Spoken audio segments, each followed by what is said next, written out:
मैंने 30 तारीख को राजनाथ सिंह जी से कहा था कि राजनाथ सिंह जी, ये तो औपचारिकता है जो आप हर सेशन के पहले निभाते हैं, पर हमारा अनुभव ये रहा है कि हर सेशन के समाप्ति के पहले आप कोई ब्रह्मोस मिसाइल छोड़ते हैं।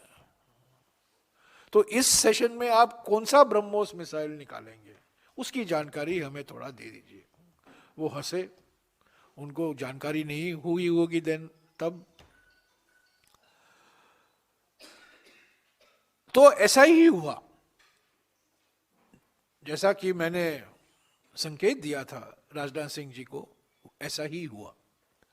और एक विधेयक जो पारित हुआ दोनों सदनों में बड़े हंगामा के बीच में, वो आखिरी 2 दिन में लोकसभा और राज्यसभा में पेश किया गया। 2 ऐसे विधेयक हैं जिसकी मांग विपक्ष ने की थी कि इसको कमिटी में भेजा जाए, और हमारी छोटी सी उपलब्धि है कि ये 2 बिल, एक सिक्योरिटीज बिल और दूसरा जो हायर एजुकेशन कमीशन बिल है, उस समिति को भेजे गए हैं। इस सेशन की शुरुआत हुई और सरकार की ओर से जो वक्ता बोले, ये सेशन की शुरुआत गुरुदेव रविंद्रनाथ टैगोर के अपमान से शुरुआत हुई। सारा वंदे मातरम जो डिबेट था, जो बहस थी, जवाहरलाल नेहरू को बदनाम करना, इतिहास को तोड़ मरोड़ कर संसद में पेश करना सरकार की ओर से, और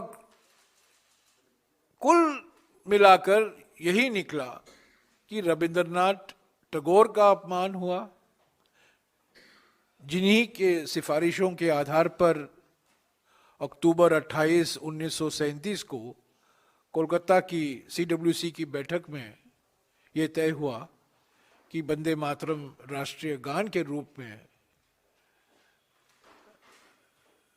स्वीकार किया जाएगा, राष्ट्रीय गान होगा, और उसके जो पहले पंक्तियां हैं वो राष्ट्रीय गान बनेंगे।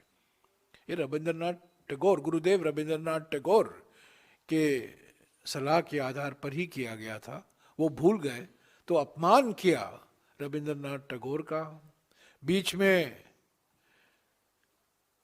जो हर सेशन में होता है, भारत के पहले प्रधानमंत्री का अपमान किया जाता है, बदनाम किया जाता है, और इस सेशन की समाप्ति महात्मा गांधी के अपमान से हुआ है।